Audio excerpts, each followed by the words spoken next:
चलिए तो हम आगे चलते हैं। हमने संकरण की बात कर ली थी, संकरण निकालना, हाइब्रिडाइजेशन निकालना आप लोगों को आ गया था। अब हम स्ट्रक्चर ज्यामिति की बात करेंगे, ठीक है।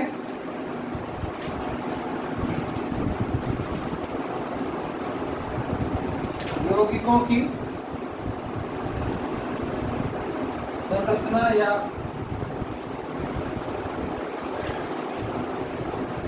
ज्यामिति, स्ट्रक्चर और ज्योमेट्री ऑफ कंपाउंड्स, यौगिकों की संरचना या ज्यामिति।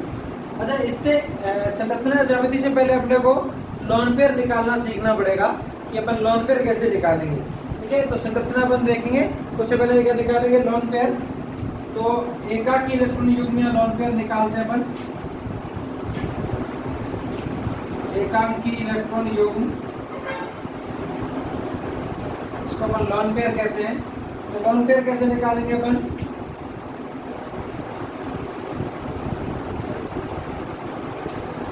केंद्रीय परमाणु के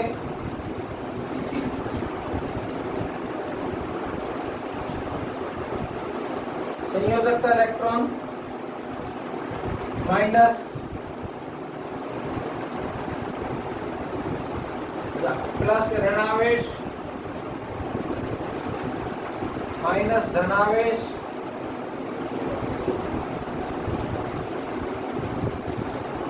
माइनस बंधों की संख्या,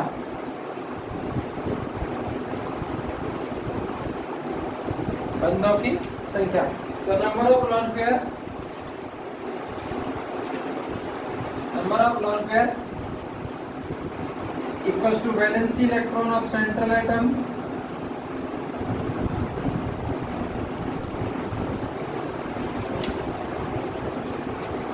प्लस कोई नेगेटिव चार्ज है उसको ऐड कर देंगे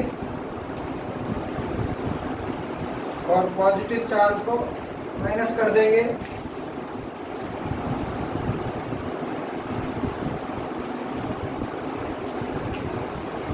और उसमें से माइनस करेंगे नंबर ऑफ बॉन्ड्स। अब नंबर ऑफ बॉन्ड्स जनरली क्या होता है कि जितने एलिमेंट हैं, जितने तत्व जुड़े हुए हैं उतने नंबर ऑफ बॉन्ड्स होते हैं। जैसे 5 हाइड्रोजन है तो 5 बॉन्ड होंगे, 4 क्लोरीन में तो 4 बॉन्ड होंगे, जितने उतने होंगे। अब सल्फर आप जानते हैं, सल्फर डबल बॉन्ड से अटैच होता है, सल्फर डबल बॉन्ड से होता है, ऑक्सीजन डबल बॉन्ड से अटैच होता है। तो आपको क्या करना है कि 1 सल्फर और 1 ऑक्सीजन, 1 सल्फर या 1 ऑक्सीजन, 1 सल्फर और 1 oxygen equals to 2 bonds.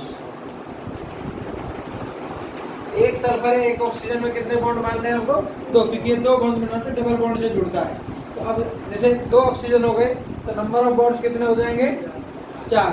2 oxygen हो गए तो नंबर ऑफ बॉन्ड्स 4, 3 ऑक्सीजन है तो नंबर ऑफ बॉन्ड्स 6 हो जाएंगे। तो उसको डबल कर देंगे। अब ये इस तरीके से हम लोन पेयर निकालेंगे। हाइब्रिडाइजेशन में इसमें बस इतना सा ही फर्क है कि हाइब्रिडाइजेशन में नंबर ऑफ बॉन्ड्स को हम जोड़ते थे, लोन पेयर में नंबर ऑफ बॉन्ड्स को हम माइनस करते हैं, घटाते हैं। लोन पेयर का मतलब क्या है कि ऐसे इलेक्ट्रॉन जो मुक्त अवस्था में रहते हैं, किसी से जुड़े हुए नहीं होते, उन्हें हम लोन पेयर कहते हैं, उनके पेयर जोड़े को। जैसे 4 इलेक्ट्रॉन है, 4 इलेक्ट्रॉन फ्री रह गए तो उसमें कितने लोन पेयर बनेंगे, 2 लोन पेयर बनेंगे। 2 इलेक्ट्रॉन के पेयर बनते हैं तो 2 लोन पेयर होंगे। जैसे हम बात करें कि SO2 में अपने को लोन पेयर निकालने हैं, SO2 में लोन पेयर निकालें। अब सल्फर के वैलेंसी इलेक्ट्रॉन कितने होंगे, 6।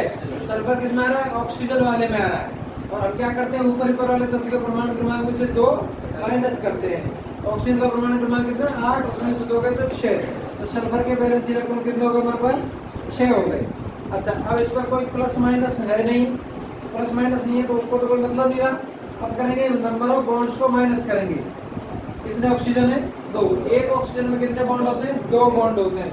2 ऑक्सीजन में कितने हो गए, 4।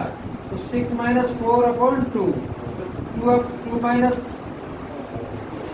1 लोन पेयर हो गया। SO2 में कितना लोन पेयर हो गया, 1 लोन पेयर हो गया। जैसे NH3 में लोन पेयर अपने को निकालने हैं, तो नाइट्रोजन के वैलेंस इलेक्ट्रॉन कितने हो गए? 5। नाइट्रोजन का परमाणु क्रमांक 7 होता है, 2 माइनस हो गए, नाइट्रोजन के वैलेंस इलेक्ट्रॉन 5। 5 में से हमने नंबर ऑफ बॉन्ड्स कितने? 3। जितने एटम जुड़े उतने नंबर ऑफ बॉन्ड्स होंगे 3/2। 2/2 NH3 में भी लोन पेयर कितना हो गया? 1 लोन पेयर हो गया। NH3 में लोन पेयर 1 हो गया। H2O या H2S एक ही बात रहती है। H2O में लोन पेयर कितने होंगे? H2O में केंद्रीय परमाणु कौन है? O ऑक्सीजन का परमाणु क्रमांक 8 में से 2 गए तो वैलेंस इलेक्ट्रॉन संयोजकता इलेक्ट्रॉन कितने बचे? 6 माइनस बंद कितने हैं? 2 हाइड्रोजन जुड़ रहे हैं, 2/2। अच्छा, इसमें ये डिवाइड भी करना है इस फॉर्मूले को 2 से।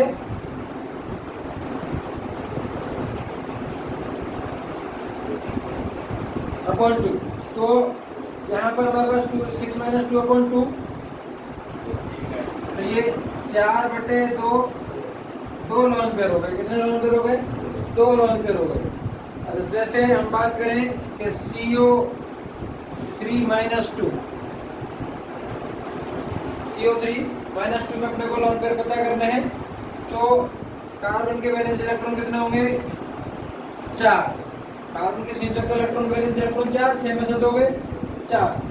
अच्छा, माइनस नेगेटिव चार्ज है, नेगेटिव चार्ज को हम जोड़ते हैं। कितना नेगेटिव चार्ज है? 2। अब उसके बाद पॉजिटिव है नहीं है, नंबर ऑफ बॉन्ड्स, बंधों की संख्या को माइनस करते हैं। एक ऑक्सीजन में कितने बंध होते हैं? 2। 2 ऑक्सीजन में कितने हो गई? 6, मतलब 3 ऑक्सीजन में, 3 में 6 माइनस 6/2, तो 6 माइनस 6, सॉरी 4 + 2 6 हो गए, माइनस 6 माइनस 6 बराबर कितना आ गया? 0। और 0 में 2 का भाग देंगे तो क्या आएगा? 0। तो लोन पेयर कितने हो गए? 0 हो गए CO3 माइनस 2 में। ठीक है, जैसे हम लोग बोले कि SO3 में लोन पेयर निकाल रहे हैं। सल्फर के इलेक्ट्रॉन वैलेंस इलेक्ट्रॉन कितने होते हैं? 6, और एक ऑक्सीजन 2 से जुड़ रहा है, तो 3 ऑक्सीजन के बॉन्ड कितने हो गए? 6 माइनस 6 बराबर होने क्या आ गया? 0 आ गया। क्या आ गया? 0 आ गया।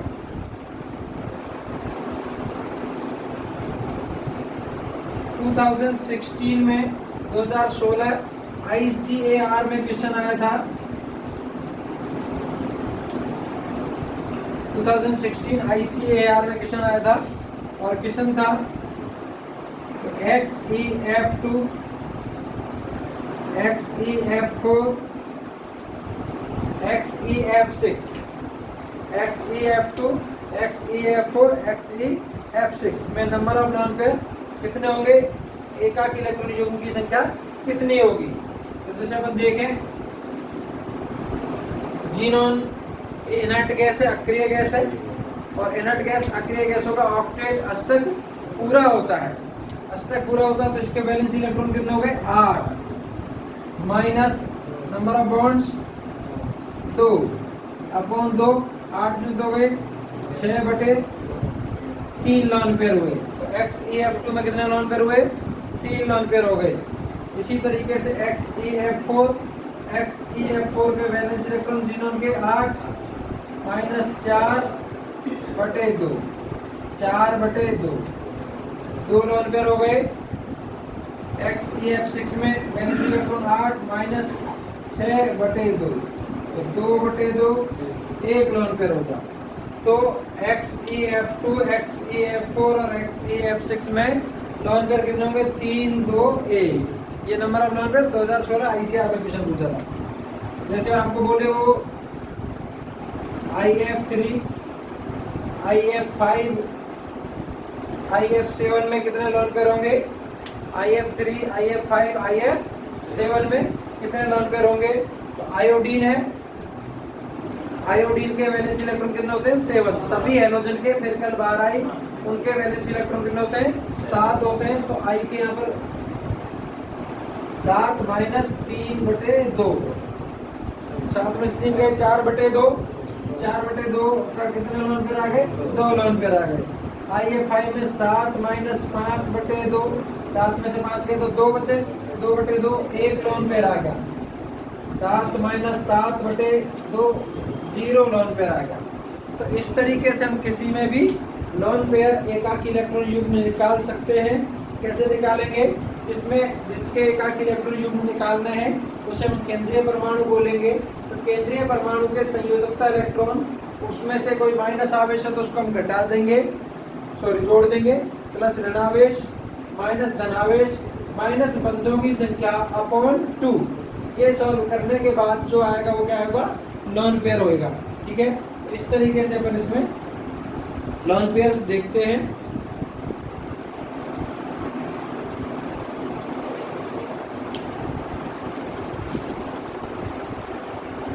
ओके, अब हम यौगिकों की संरचना ज्ञात कर रहे हैं। ज्योमेट्री कैसे पता करेंगे यौगिकों की?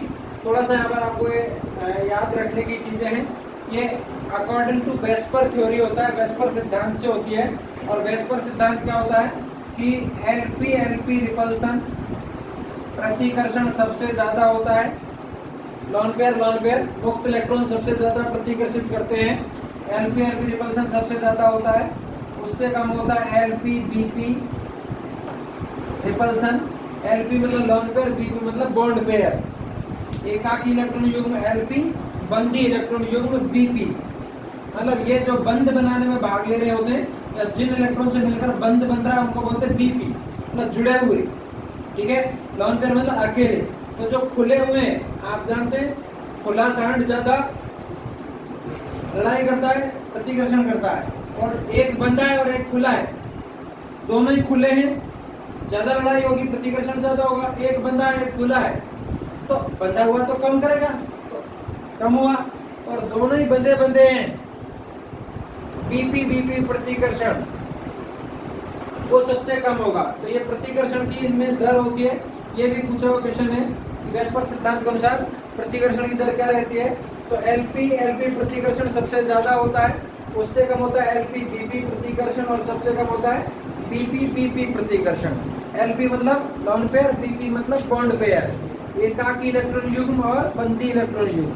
अब इसके आधार पर हम देखेंगे कि अपन कैसे संरचना निकालते हैं।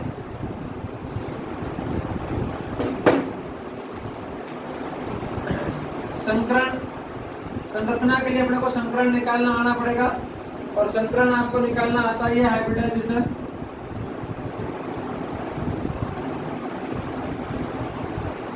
फिर आपको नंबर ऑफ लोन पेयर निकालने पड़ेंगे कि लोन पेयर कितने हैं उसमें।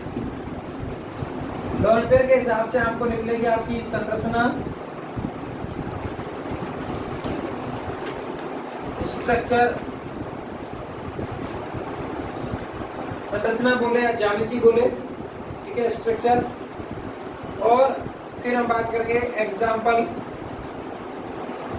उदाहरण।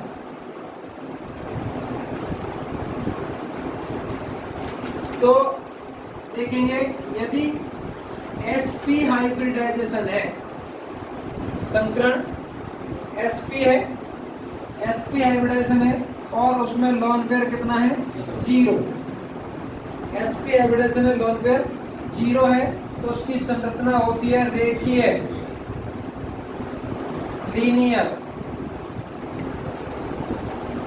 sp संकरण में संरचना कैसी होती है? रेखीय।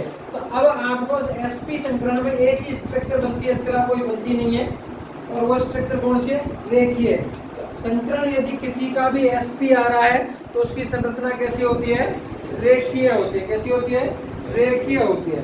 तो इसमें अब एग्जाम्पल कोई भी हो सकता है, आपको एग्जाम्पल रखने की जरूरत नहीं है, आपको संकरण निकालना आता है। तो आप संकरण निकाल लीजिए, जिसमें संकरण आ रहा है sp, उसकी संरचना रेखीय होती है, लीनियर होती है। ठीक है, तो जैसे CO2 CS2 BeCl2 BeH2 C2H2। C2H2 क्या है? एथाइन है, एसिटाइलिन भी कहते हैं, एसिटिलीन।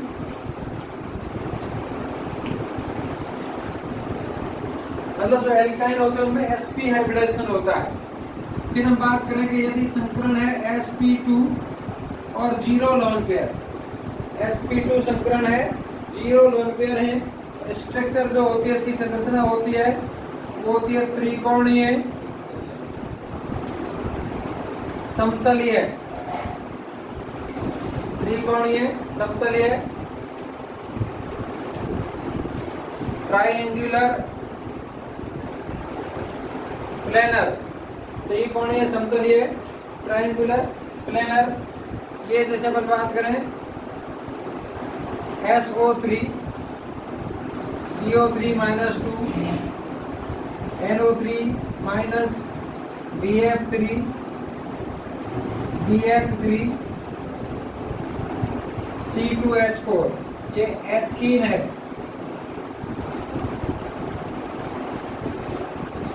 C2H4 एथीन है। तो एल्कीन में संकरण sp2 होता है, संरचना त्रिकोणीय समतलीय ट्रायंगुलर प्लेनर होती है। यदि त्रिकोणीय नहीं बोले, सिर्फ समतलीय बोले तो भी आंसर वही हो जाएगा। त्रिकोणीय बोले तो भी और नहीं बोले तो भी, समतलीय त्रिकोणीय समतलीय। अब sp2 हाइब्रिडाइजेशन और एक लोन पेयर। sp2 में दो कंडीशन आती है, 0 लोन पेयर के साथ और एक लोन पेयर के साथ। ठीक है, तो 0 लोन पेयर है तो त्रिकोणीय समतलीय। ठीक है, और एक लोन पेयर है, एक लोन पेयर में हमारे स्ट्रक्चर जो लेके चलेंगे वो होती है इसमें उल्टा वी आकार या कोणीय या बंकित, उल्टा वी आकार या कोणीय या बंकित होती है। तो इनवर्स वी शेप्ड और angular.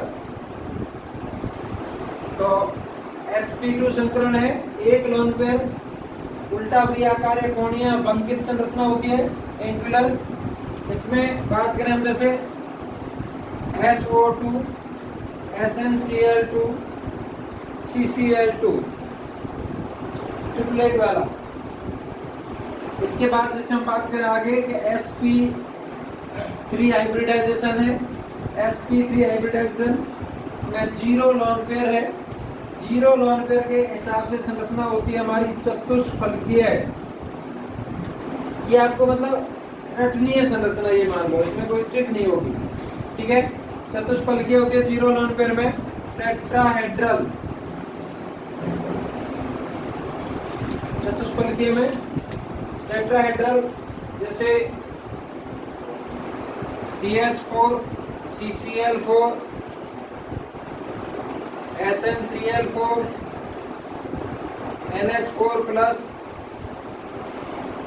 SO4 -2 PO4 -3 BH4 minus. तो जिनमें भी sp3 संकरण होगा, हाइब्रिडाइजेशन होगा, उन सब में टेट्राहेड्रल होगी, चतुष्फलकीय। अब यदि हाइब्रिडाइजेशन sp3 और lone pair A, sp3 hybridization lone pair A, तो यहाँ पर होती है त्रिकोणीय पिरामिडी। ऐसी संरचना होती है त्रिकोणीय पिरामिडी होती है sp3 संकरण और एक लोन पेयर में। त्रिकोणीय नहीं बोले, सिर्फ पिरामिडी बोले तो भी आंसर वही रहेगा, त्रिकोणीय पिरामिडी। ठीक है, ट्रायंगुलर पिरामिडल, ट्रायंगुलर पिरामिडल त्रिकोणीय पिरामिडी। इसमें जैसे NH3 BH3 PCl3 NCl3 CH3 minus. तो ये ट्रायंगुलर पिरामिडल होती है। ये पूछा हुआ 2007 में कि NH3 की संरचना कैसी होती है, तो कैसी होती है, त्रिकोणीय पिरामिडी होती है। फिर हमारे पास यदि आता है कि sp3 हाइब्रिडाइजेशन है और 2 लोन पेयर है। sp3 हाइब्रिडाइजेशन है और 2 लोन पेयर है। तो यहाँ पर इसके sp2 के एक लोन पेयर और sp3 के 2 लोन पेयर की संरचना एक जैसी होती है। sp2 में एक लोन पेयर और sp3 में 2 लोन पेयर की संरचना एक जैसी होती है, उल्टा वी आकार, उल्टा वी आकार या कोणीय, इनवर्स वी शेप्ड और एंगुलर या बंकित। एग्जाम्पल जैसे H2O H2S। तो ये क्वेश्चन आया था 2017 ICAR में कि H2O की संरचना कैसी होती है, H2O की ज्यामिति संरचना कैसी होती है। तो कैसी होती है, उल्टा V आकार या बंकित। कैसी होती है, उल्टा V आकार या बंकित होती है।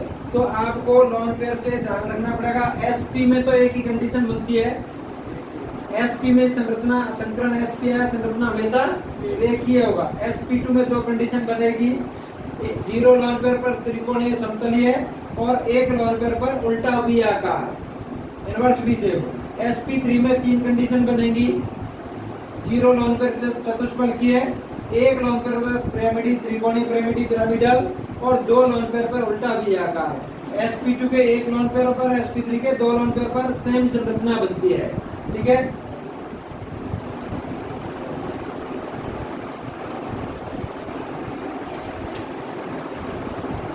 SP3 तक हमने देखा। अब SP3 से अपन आगे चलते हैं। यदि हाइब्रिडाइजेशन है SP3D, हाइब्रिडाइजेशन संकरण SP3D है, 0 लोन पेयर है, तो इसमें होता है त्रिकोणीय द्विपिरामिडी, त्रिकोणीय द्विपिरामिडी, ट्रायंगुलर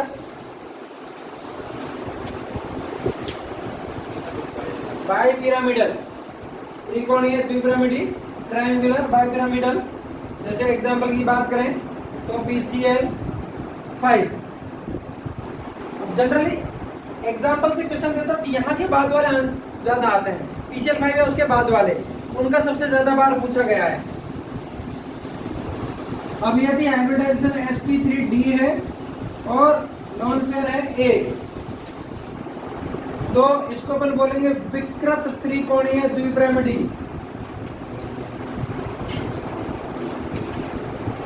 इसमें भी थोड़ी सी आप ध्यान रख सकते हैं कि SP3D या इसके बाद वाले सभी संकरण में जो 0 लोन पेयर पर जो ज्यामिति होगी उससे 1 लोन पेयर उसी के नाम के आगे विकृत लग जाता है सभी में। SP3D और उसके बाद वाले सभी संकरण में जो ज्यामिति 0 लोन पेयर पर होगी वो के वही 1 लोन पेयर पर होगी, बस नाम के आगे क्या लग जाता है, विकृत। तो विकृत त्रिकोणीय द्विपिरामिडी, डीनेचर्ड ट्रायंगुलर बाइपिरामिडल। ठीक है, जैसे SF4। यदि हाइब्रिडाइजेशन हमारे पास SP3D है और उसमें 2 लोन पेयर हैं, तो यहां पर होगी T आकार, T शेप। अंग्रेजी का जो T होता है उसके आकार की रहेगी 2 लोन पेयर पे, तो T आकार। जैसे ClF3, BrF3, ICl3, IF3, कोई भी ट्राई हेलोजन वाले जो यौगिक होंगे उन सबका T आकार रहता है। यदि हाइब्रिडाइजेशन है आपके पास SP3D और लोन पेयर है 3, SP3D संकरण है और लोन पेयर है 3, तो इसकी होती है रेखीय। एक तो SP संकरण में रेखीय होती है, एक SP3D के 3 के साथ, तो रेखीय लीनियर। और एग्जांपल हो गया XeF2।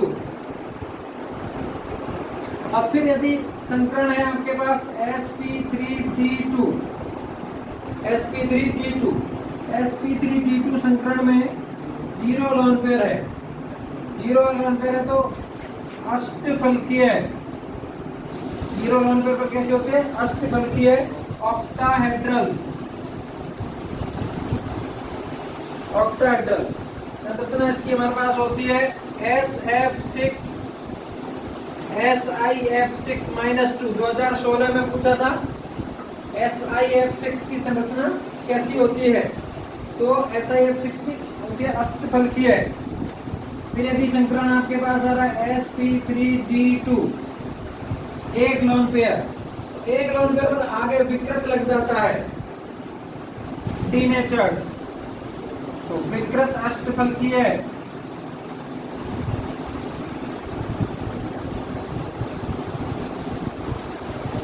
डीनेचर्ड ऑक्टाहेड्रल,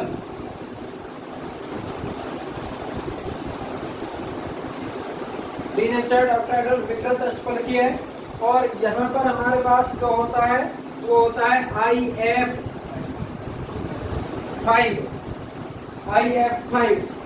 यदि संकरण हमारे पास है sp3d2 और दो लोन पेयर, sp3d2 दो लोन पेयर, तो यहाँ पर हमारे पास होती है वर्गाकार समतलीय या वर्ग समतलीय। एक ही बात है, वर्गाकार समतलीय या वर्ग समतलीय। स्क्वायर प्लेनर, वर्गाकार समतलीय स्क्वायर प्लेनर, या एग्जांपल है XEF4। तो sp3d के 0 लोन पेयर में त्रिकोणीय द्विपिरामिडी ट्रायंगुलर पिरामिडल PCl5 एक लोन पेयर आते ही नाम के आगे विकृत लग जाता है, विकृत द्विकोणीय pyramidal denatured triangular bipyramidal. sp3d 2 lone pair में T आकार हो जाएगा, sp3d 3 लोन पेयर पर रेखीय है, sp3d2 0 लोन पेयर पर अष्टफलकीय है, एक लोन पेयर पर विकृत अष्टफलकीय है और दो लोन पेयर पर वर्गाकार समतलीय या वर्ग समतलीय होगा।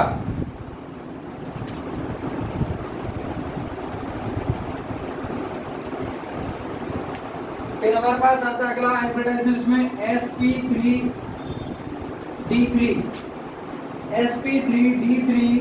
के 0 लोन पेयर पे जो स्ट्रक्चर होती है वो होती है पंचभुजीय द्विपिरामिडी। पंचभुजीय बोले, पंचकोणीय बोले, पंचभुजीय बोले, पंचकोणीय बोले, एक ही बात है। तो पंचभुजीय द्विपिरामिडी पेंटागोनल बाइपिरामिडल, पेंटागोनल बाइपिरामिडल पंचभुजीय द्विपिरामिडी sp3d3 0 लोन पेयर। एग्जांपल होता है IF7। ये 2017 में पूछा है कि IF7 की ज्यामितीय संरचना कैसी होती है? तो पंचभुजीय द्विपिरामिडी पेंटागोनल बाइपिरामिडल। और यदि संकरण है sp3d3 और लोन पेयर कितना है? 1, sp3d3 संकरण लोन पेयर 1, तो इसके आगे क्या लग जाएगा? विकृत। तो विकृत पंचभुजीय, पंचभुजीय पंचकोणीय एक ही बात है। पंचभुजीय द्विपिरामिडी डीनेचर्ड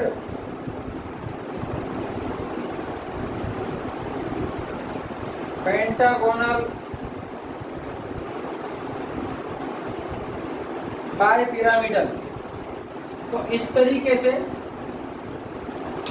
यहाँ पर अपने इनकी संरचना होती है। इसका एग्जांपल रहता है XEF6। तो ये इस तरीके से जनरली जेट या ICR में से दोनों में से एक ना एक क्वेश्चन इसमें से आता ही आता है, स्ट्रक्चर का एक क्वेश्चन 100% आता ही है। तो ये आपको थोड़ा इसमें ध्यान रखने की बात हो जाती है। इससे आगे हम बात करते हैं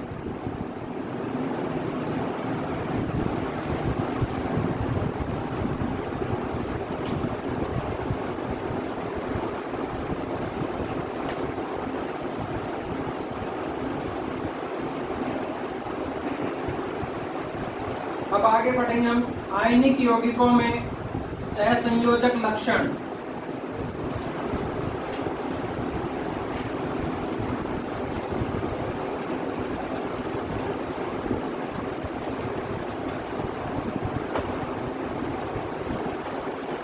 आयनिक यौगिकों में सहसंयोजक लक्षण, फायंस का नियम इसको बोलते हैं, हम फैजान का नियम भी बोल सकते हैं। फायंस का या फैजान का नियम। तो covalent characters in ionic compounds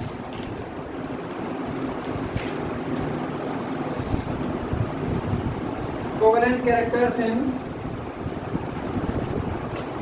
ionic compounds, Fajans rule बोलते हैं इसको।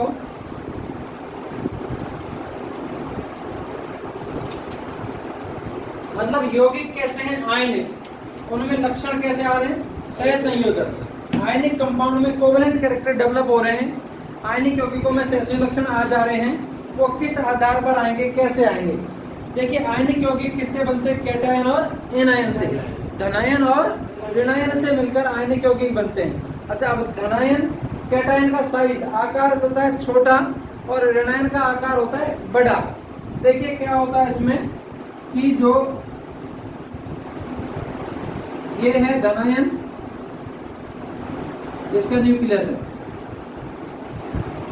कैटायन, इसके साथ कौन है, ऋणायन, ऋणायन का आकार होता है बड़ा, और ये इसके ऋणायन के इलेक्ट्रॉन है,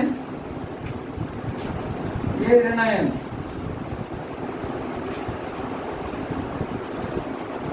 धनायन ऋणायन के पास आ रहा है, ऋणायन धनायन के पास आ रहा है।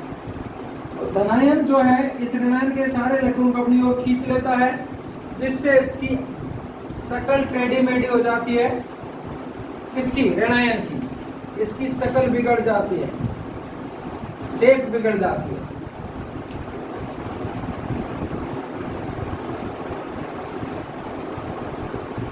इसके सारे इलेक्ट्रॉन ये एक तरफ शिफ्ट हो गए। इस प्रोसेस को हम कहते हैं ध्रुवीकरण, पोलराइजेशन। तो पोलराइजेशन क्या होता है, धनायन के द्वारा ऋणायन की आकृति में विकृति, आकृति टेढ़ी मेढ़ी कर दी। धनायन के द्वारा ऋणायन की आकृति में विकृति ध्रुवीकरण कहलाती है। क्या, धनायन के द्वारा ऋणायन की आकृति में विकृति ध्रुवीकरण कहलाती है। ध्रुवीकरण जितना ज्यादा होगा सहसंयोजक लक्षण उतने ही ज्यादा आते हैं। जितना ज्यादा ध्रुवीकरण होगा उतने ज्यादा सहसंयोजक लक्षण आते हैं। मतलब distortion in the shape of anion by cation it's called as polarization. Shape उसकी डिस्टॉर्टेड हो जाती है, टेढ़ी मेढ़ी हो जाती है। Distortion in the shape of anion by cation it's called as polarization and more polarization causes more covalent characters. ठीक है, जैसे अब कंडीशंस की बात करें, अधिक ध्रुवीकरण या सहसंयोजक लक्षण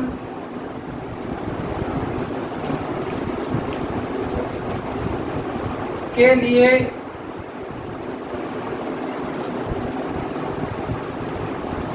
आवश्यक शर्तें।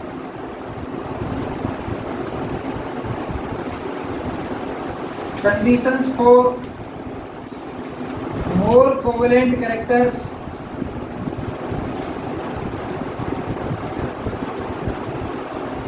और पोलराइजेशन। किस कंडीशन में पोलराइजेशन ज्यादा होगा या कोवेलेंट कैरेक्टर्स ज्यादा आएंगे? जितना ज्यादा ध्रुवीकरण होगा, पोलराइजेशन होगा, उतने ज्यादा सहसंयोजक लक्षण आएंगे, उतने ज्यादा कोवेलेंट कैरेक्टर्स आते हैं। तो अब कौन खींचता है इलेक्ट्रॉन? कैटायन, जिसका साइज कैसा है? छोटा। तो जितना ज्यादा छोटा होगा साइज कैटायन का, धनायन का, उतना ज्यादा पोलराइजेशन होगा। तो पहला कंडीशन है छोटा धनायन, स्मॉल कैटायन। पहला कंडीशन क्या होगा? छोटा धनायन है, धनायन का छोटा आकार। दूसरी कंडीशन है बड़ा ऋणायन, लार्ज एनायन। बड़ा ऋणायन, लार्ज एनायन। पहली कंडीशन छोटा धनायन, बड़ा ऋणायन। तीसरा है धनायन या ऋणायन पर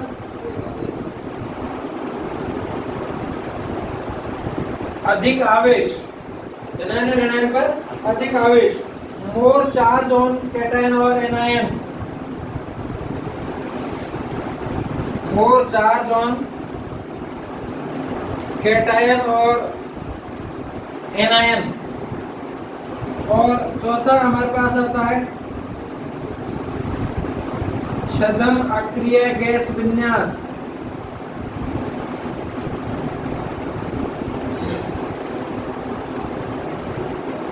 pseudo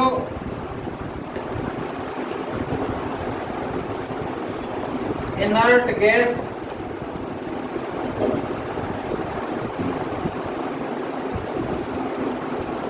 configuration.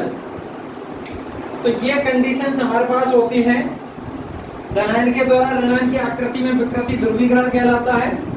Distortion the shape of anion by cation is called as polarization and more polarization causes more covalent characters. जितना ज्यादा ध्रुवीकरण होगा उतने ज्यादा सेशन लक्षण आते हैं। तो ज्यादा सेशन लक्षण आने के लिए क्या कंडीशन चाहिए? छोटा धनायन होना चाहिए या बड़ा ऋणायन होना चाहिए या धनायन ऋणायन में से किसी पर भी आवेश ज्यादा होना चाहिए। जैसे एक पर +1 आवेश है, एक पर +2 आवेश है, तो ज्यादा कोवेलेंट ज्यादा सहसंयोजक कौन होगा? +2 वाला। जिस पर आवेश ज्यादा है वो ज्यादा सहसंयोजक होगा। और छद्म अक्रिय गैस विन्यास स्यूडो इनर्ट गैस कॉन्फ़िगरेशन, ये क्या होता है बताएंगे। सीधी बात ध्यान रखेंगे, अक्रिय गैस में क्या होता है? 8 इलेक्ट्रॉन होते हैं इनर्ट गैस में, संयोजकता है कोष में। लेकिन जो डी ब्लॉक के तत्व होते हैं उनमें 8 की जगह पे होते हैं 18 इलेक्ट्रॉन। तो ये डी ब्लॉक में होता है स्यूडो इनर्ट गैस कॉन्फ़िगरेशन, छद्म अक्रिय गैस विन्यास।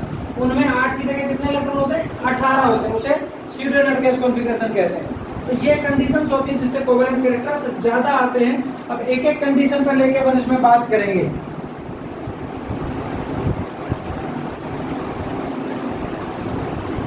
ओके, इससे अपन आगे चलते हैं, कंडीशन से एक एक कंडीशन को लेके बात करेंगे। तो पहला अपन छोटा धनायन, स्मॉल कैटायन। तो अब देखें अपन धनायन का आकार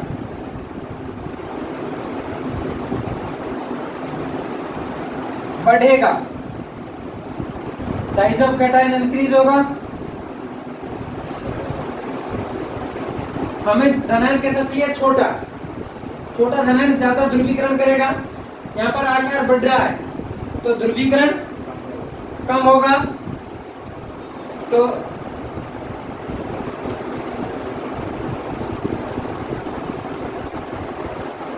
ध्रुवीकरण कम होगा, पोलराइजेशन डिक्रीज होगा। अच्छा, ध्रुवीकरण कम होगा तो सहसंयोजक लक्षण कम आएंगे, क्योंकि सहसंयोजक लक्षण ज्यादा कब आता है? जब ध्रुवीकरण ज्यादा होता है। तो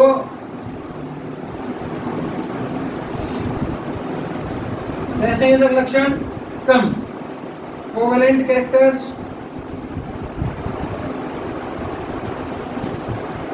कम। तो देखिए, धनायन का आकार बढ़ेगा तो ध्रुवीकरण कम होगा, ध्रुवीकरण कम होगा तो सहसंयोजक लक्षण कम आएंगे। मतलब साइज ऑफ कैटायन क्या होगी? इंक्रीज होगी। साइज ऑफ कैटायन इंक्रीज होगी तो पोलराइजेशन डिक्रीज होगा, पोलराइजेशन डिक्रीज होगा तो कोवेलेंट कैरेक्टर्स भी डिक्रीज होंगे। अच्छा, अब देखेंगे कि कैसे क्या हो रहा है। जैसे एग्जांपल के साथ अपन बात करें कि कंपाउंड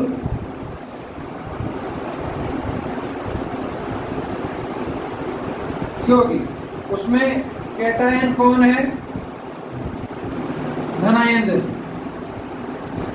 तो अपन जैसे बात करें कि BeCl2, MgCl2, CaCl2, SrCl2 और BaCl2। ओके। अच्छा, पीछे ऋणायन होता है, आगे धनायन होता है। बैक साइड में एनायन और आगे कैटायन। तो एनायन ऋणायन सब में एक जैसा Cl है, धनायन अलग अलग है। बेटा मांगे कार स्कूटर बाप, ठीक है। तो ये अलग अलग है। इनमें कौन कौन है धनायन? Be+2, यहाँ पर Mg+2, Ca+2, Sr+2 और Ba+2, ये सब धनायन हो गए। पीरियोडिक टेबल में हम लोगों ने बात करी थी आवर्त सारणी में, किसी भी ग्रुप में, एक ही ग्रुप के एलिमेंट है, एक ही वर्ग के हैं, किसी भी वर्ग में ऊपर से नीचे जा रहे ग्रुप में, तो आकार बढ़ता है, तो धनायन का आकार क्या हो रहा है, बढ़ रहा है। साइज ऑफ कैटायन इंक्रीज हो रहा है। अच्छा, ध्रुवीकरण ज्यादा के लिए हमें क्या चाहिए, धनायन का आकार क्या होना चाहिए, कम। यहाँ पर आकार हो रहा है ज्यादा, तो ध्रुवीकरण क्या होगा, कम होगा। ध्रुवीकरण कम, पोलराइजेशन डिक्रीज होगा। तो ध्रुवीकरण कम होगा तो कोवेलेंट कैरेक्टर्स, सहसंयोजक लक्षण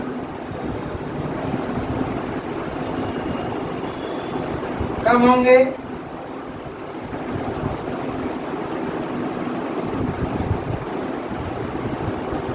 कम होंगे। तो अब देखेंगे अपन, ऊपर से नीचे जा रहे हैं, धनायन का आकार बढ़ रहा है और हमें ज्यादा सहसंयोजक के लिए धनायन क्या होना चाहिए, छोटा होना चाहिए।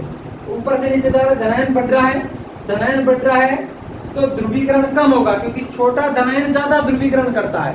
तो अब आकार बढ़ रहा है तो ध्रुवीकरण कम होगा, और ध्रुवीकरण कम होगा तो सहसंयोजक लक्षण भी कम आएंगे, क्योंकि ज्यादा ध्रुवीकरण होगा, मोर पोलराइजेशन होगा, तो कोवेलेंट कैरेक्टर्स भी ज्यादा होंगे। तो अब इसमें अपन बात करें, अच्छा एक चीज और अपन ध्यान रखेंगे कि जो आयनिक ज्यादा है वो सहसंयोजक कम होता है। जो आयनिक ज्यादा है वो सहसंयोजक कम होता है, और जो सहसंयोजक ज्यादा है वो आयनिक कम होता है। मतलब कम आयनिक ज्यादा सहसंयोजक, और ज्यादा आयनिक कम सहसंयोजक। आयनिक और सहसंयोजक लक्षण उल्टे चलेंगे, ठीक है। तो अब इनमें से बात करें अपन, जैसे अधिक सहसंयोजक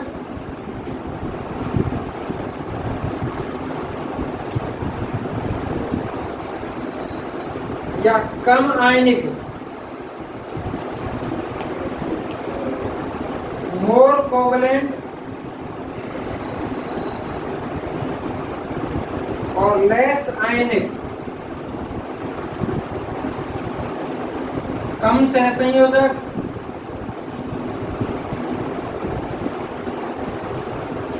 या अधिक आयनिक,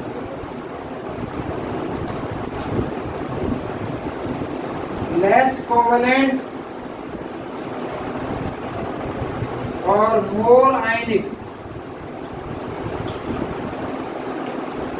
तो देखिए इनमें से ज्यादा सहसंयोजक कौन होगा, जिसका आकार छोटा होगा। धनायन में सबसे छोटा आकार किसका है, बेरिलियम का, इसलिए ज्यादा सहसंयोजक कौन हुआ, BeCl2। BeCl2 ज्यादा सहसंयोजक हो गया, और ज्यादा आयनिक कौन हुआ, BaCl2, ठीक है, BaCl2।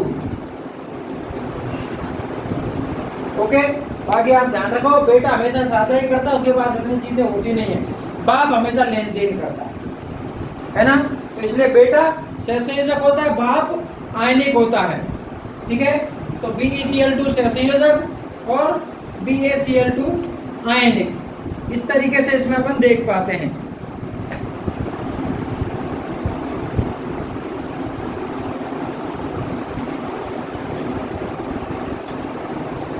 चलो सेकंड पॉइंट पे, सेकंड कंडीशन की बात करें, छोटे धनायन के बाद बड़ा ऋणायन।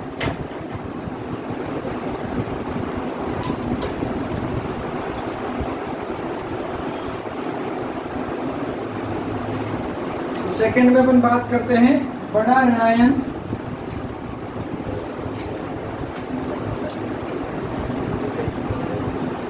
Large anion.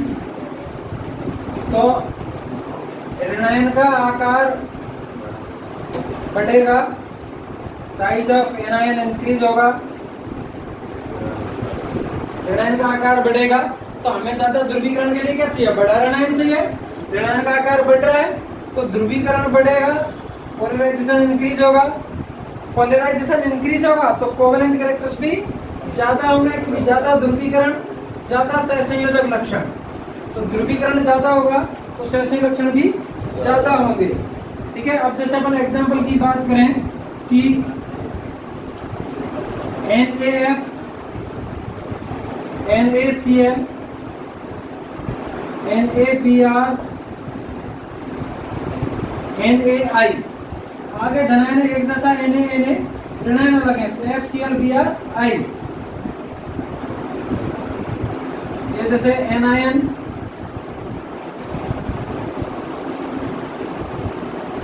एनायन, तो यहाँ पर कौन आ रहा है F minus Cl minus Br minus I minus. एक ही वर्ग में ऊपर से नीचे जाते तो आकार बढ़ता है, ऊपर से नीचे जा रहे हैं हम तो ऋणायन का आकार बढ़ रहा है, साइज ऑफ एनायन इंक्रीज हो रहा है, साइज ऑफ एनायन इंक्रीज हो रहा है, साइज ऑफ एनायन इंक्रीज हो रहा है तो ध्रुवीकरण भी क्या होगा, ऋणायन का आकार बढ़ेगा तो ध्रुवीकरण बढ़ेगा, ध्रुवीकरण बढ़ेगा तो सहसंयोजक लक्षण कोवलेंट कैरेक्टर्स ज्यादा होंगे, तो धनायन का आकार छोटा होगा तो सहसंयोजक लक्षण ज्यादा होंगे, और ऋणायन का आकार बड़ा होगा तो सहसंयोजक लक्षण ज्यादा होंगे। ठीक है, तो अब इनमें से ज्यादा सहसंयोजक कौन होगा, NaI जिसका आकार बड़ा होगा। ठीक है, NaI नाई ज्यादा सहसंयोजक होगा, और NaF आयनिक ज्यादा होगा, और वैसे भी F की विद्युत ऋणता इलेक्ट्रोनेगेटिविटी सबसे ज्यादा है, इसलिए उसके आयनिक लक्षण आयनिक गुण सबसे ज्यादा होते हैं, इलेक्ट्रॉन लेता है। तो सबसे ज्यादा सहसंयोजक हो गया NaI और सबसे ज्यादा हो गया NaF। ठीक है, और भी जैसे हम जैसे कोई और बात कर लें कि AgF, AgCl, AgBr, AgI, और इसके आयनिक लक्षण की बात करें तो सबसे ज्यादा आयनिक कौन होगा, AgF, उससे कम AgCl, AgBr, AgI सबसे कम आयनिक होगा या सबसे ज्यादा सहसंयोजक होगा। ठीक है, तो ये चीजें इस तरीके से अपन इसमें देख सकते हैं कि किस कंडीशन में हमारे पास कोवेलेंट कैरेक्टर्स ज्यादा आएंगे, तो ऋणायन बड़ा हो और धनायन छोटा हो, उस कंडीशन में हमारे पास ये चीज आती है। इसके बाद हम थर्ड इसमें पॉइंट में जाते हैं,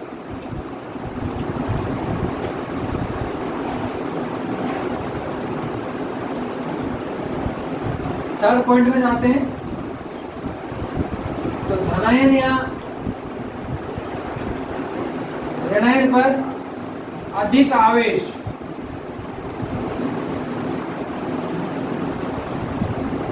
मोर चार्ज ऑन कैटायन और anion, more charge on cation और एनायन। अच्छा, तो आवेश बढ़ेगा चाहे वो धनायन पर हो या, आवेश बढ़ेगा तो ध्रुवीकरण बढ़ेगा, ध्रुवीकरण बढ़ेगा मतलब पोलराइजेशन बढ़ेगा तो सहसंयोजक लक्षण कोवेलेंट कैरेक्टर्स भी बढ़ेंगे। ठीक है, जैसे अपन एग्जांपल को लेके बात करें यहाँ पे,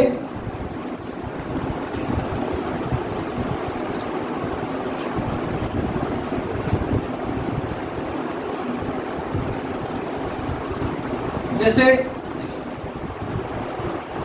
NaCl, MgCl2, AlCl3, SiCl4, ये है जैसे। अब इसमें कैटायन है यहाँ पर,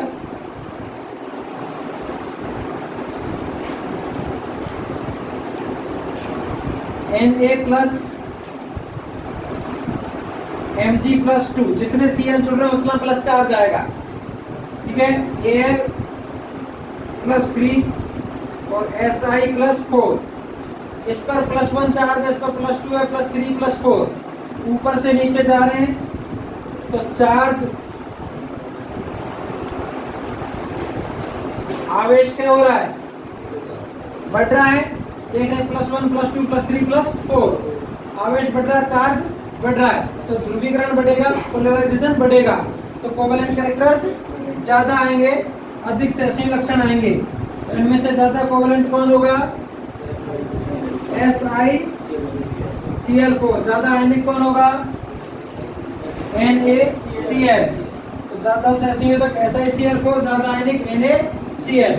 ऐसे में आप एक बात ये भी ध्यान रख सकते हो कि जिसमें ज्यादा परमाणु जुड़े होते हैं, जिसमें अधिक परमाणु जुड़े होते हैं, वह अधिक सहसंयोजक होता है। जिसमें ज्यादा परमाणु जुड़े होते हैं वह ज्यादा सहसंयोजक होता है। मोर एलिमेंट्स और atoms attached are more covalent. जिसमें मोर एटम्स होंगे, ज्यादा एलिमेंट होंगे, वो ज्यादा कोवेलेंट होगा। जैसे देखें NaCl में 1 जुड़ रहा है, इसमें 2 जुड़ रहे हैं, इसमें 3 जुड़ रहे हैं, इसमें 4 जुड़ रहे हैं। ठीक है, तो जिसमें ज्यादा परमाणु जुड़े होते हैं वो ज्यादा सहसंयोजक होता है। जैसे HF, H2O, NH3, CH4 covalent की बात करें, इसमें सहसंयोजक तो कौन ज्यादा सहसंयोजक होगा? CH4। जिसमें ज्यादा परमाणु जुड़ेंगे वो ज्यादा कोवेलेंट होगा। ठीक है, इसमें 1 जुड़ रहा है, इसमें 2 जुड़ रहे हैं, 3 जुड़ रहे हैं और ये 4 जुड़ रहे हैं। ठीक है, तो ये कोवेलेंट कैरेक्टर की इसका क्रम रह गया, ऑर्डर हो गया। इस तरीके से अपन आयनिक और कोवेलेंट कैरेक्टर्स देखते हैं। चौथा पॉइंट पे बात करते हैं।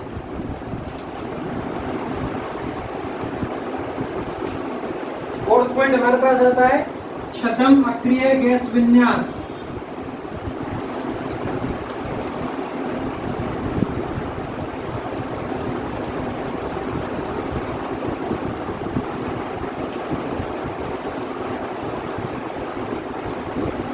Pseudo inert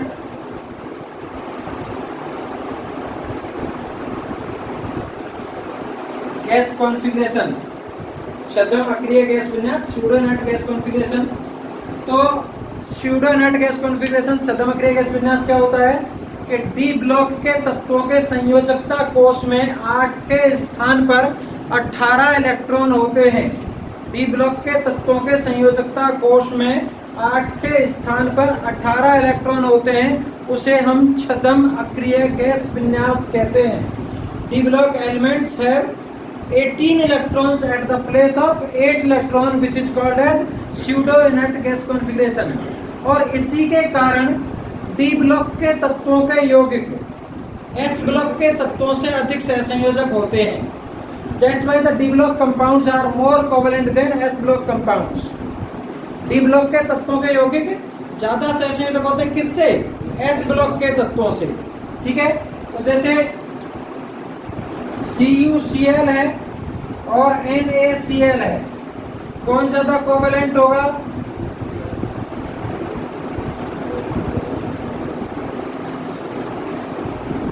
Cu D block का और Na एस ब्लॉक का है, इसलिए CuCl ज्यादा कोवेलेंट होगा।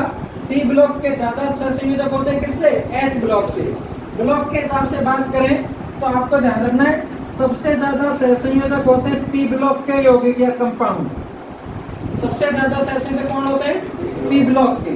उससे कम होते हैं डी ब्लॉक के, और सबसे कम होते हैं एस ब्लॉक के। ये कोवेलेंट होते हैं सहसंयोजक। लक्षण की बात कर रहे हैं,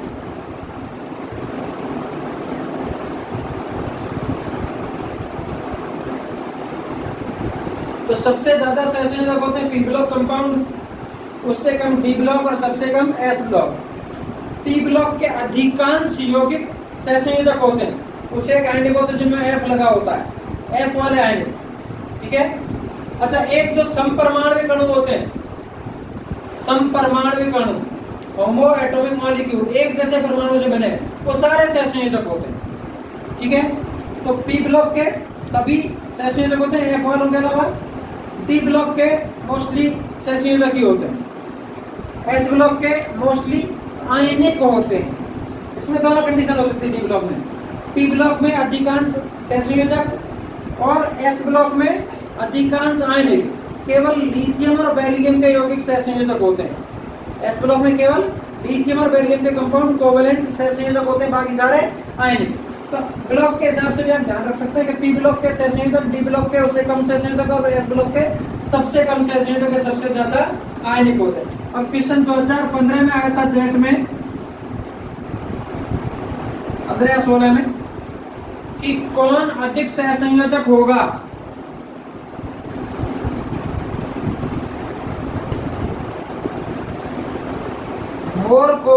पूछा था कौन अधिक सहसंयोजक होगा, मोर कोवेलेंट। ऑप्शंस उसने हमारे पास दिए थे NaCl, MgCl2, AlCl3 और FeCl3।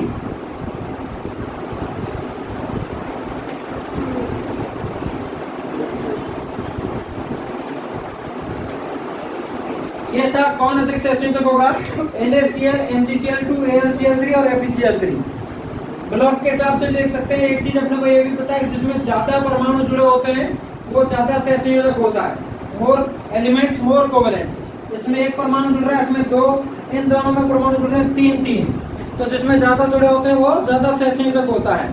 ठीक है, लेकिन इन दोनों में तीन तीन है, इन दोनों में से कोई आंसर होगा मतलब। अच्छा, वैसे भी देख सकते हैं कि Na और Mg दोनों S ब्लॉक के हैं। सोडियम और मैग्नीशियम दोनों S ब्लॉक में आते हैं। Al एल्यूमिनियम P ब्लॉक में आता है। बाबा लिखे फर्स्ट ब्लॉक में आ रहा है, P ब्लॉक के फर्स्ट वर्ग में, और Fe D ब्लॉक में आता है। और कौन ज्यादा सहसंयोजक होते हैं, P ब्लॉक वाले।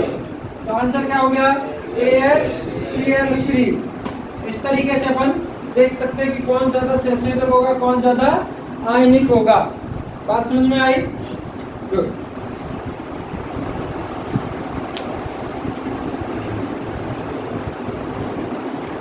अब बात करते हैं हम विलेयता।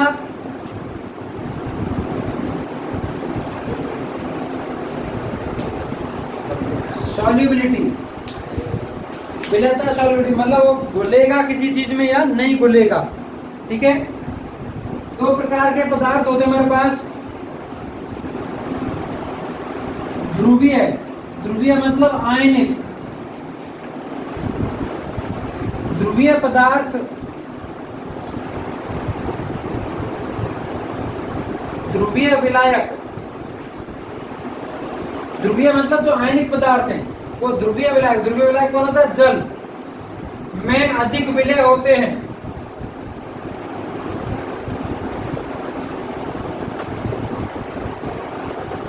ध्रुवीय पदार्थ ध्रुवीय विलायक जल में अधिक विलय होते हैं। जबकि अध्रुवीय, अध्रुवीय मतलब होता है सहसंयोजक।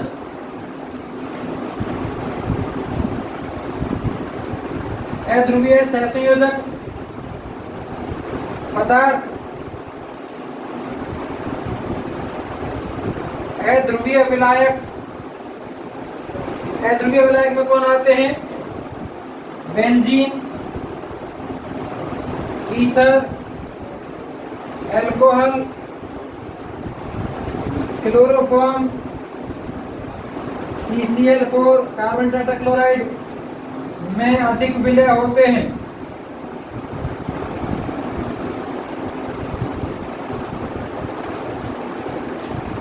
तो जैसे पोलर मतलब आयनिक, compounds are more soluble. Ionic compounds are more soluble in polar solvent. Polar solvent होता है H2O। आयनिक कंपाउंड, आयनिक यौगिक जल में ज्यादा विलय होते हैं, while the non-polar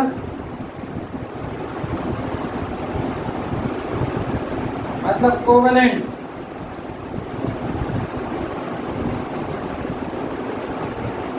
compounds are more soluble in non-polar solvent like benzene, ether,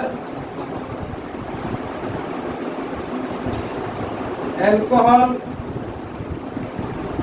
chloroform, carbon tetrachloride etcetera. तो अब विलेयता में आपको क्या ध्यान रखना है, देखना पड़ेगा पहले जिसके लिए विलेयता की बात कर रहा है वो आयनिक है कि सहसंयोजक है। आयनिक सह संयोजक अपने को पता करना आता है, दो तरीके से अपन पता कर पा रहे हैं, फायंस के नियम से भी, और जो अपन ने ट्रिक बताई थी एस ब्लॉक और पी ब्लॉक में आयनिक, एस ब्लॉक और हाइड्रोजन आयनिक, पी ब्लॉक और हाइड्रोजन सह संयोजक कोवेलेंट, केवल पी ब्लॉक सह संयोजक कोवेलेंट, पी ब्लॉक के साथ 3 या ज्यादा ऑक्सीजन है तो दोनों होते हैं सह संयोजक, उपसह संयोजक।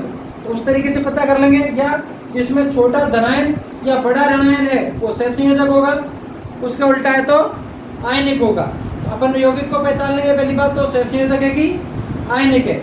आयनिक यौगिक है तो वो जल में ज्यादा विलय होगा, इनमें कम होगा, जो जल में ज्यादा विलय होगा इनमें कम होगा, उल्टा रहेगा।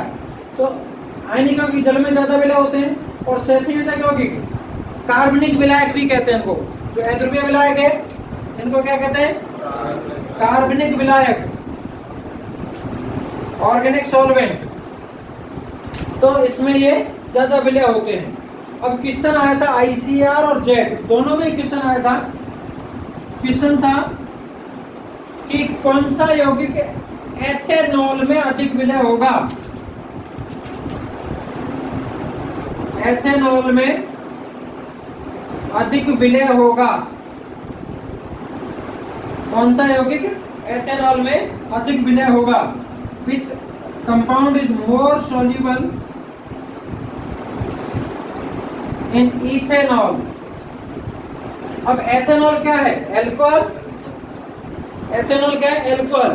तो अल्कोहल में कौन ज्यादा विलय होते हैं, सह संयोजक, कोवेलेंट। ऑप्शन उसने अपने को दिए थे LiCl, CaCl2, NaCl, SrCl2। तो कौन ज्यादा विलय होगा एथेनॉल में, तो एथेनॉल में कौन ज्यादा विलय होता है, जो सह संयोजक ज्यादा होता है। और सह संयोजक ज्यादा कौन होता है, जिसमें धनायन छोटा होता है, और छोटा धनायन किस में आया, लिथियम में। या ये चीज ध्यान दीजिए, तो दूसरा एक पॉइंट हमने ये भी लिखवाया है कि लिथियम और बेरिलियम के सभी यौगिक सह संयोजक होते हैं। All compounds of lithium and beryllium are covalent. Lithium और बेरिलियम के सभी यौगिक सह संयोजक होते हैं, तो इसलिए ये सारे क्या हो गए, आयनिक। वैसे तो एस ब्लॉक और पी ब्लॉक के तत्व आयनिक यौगिक बनाते हैं, तो ये सारे आयनिक हैं, लेकिन लिथियम और बेरिलियम के यौगिक कैसे होते हैं, सह संयोजक। आंसर हो गया LiCl। तो जेट में जो क्वेश्चन आया था उसमें ऑप्शन LiCl था, और ICR में जो क्वेश्चन आया था उसमें ऑप्शन था BeCl2। तो LiCl या BeCl2 दोनों ज्यादा गोले होते हैं, इनमें से चाहे कोई सा भी हो कार्बनिक विलायक। ठीक है, आंसर हो गया LiCl या BeCl2। इस तरीके से अपन इसमें क्वेश्चंस कर पाते हैं। इतना आप करेंगे, आगे अपन कल बात करेंगे इसमें।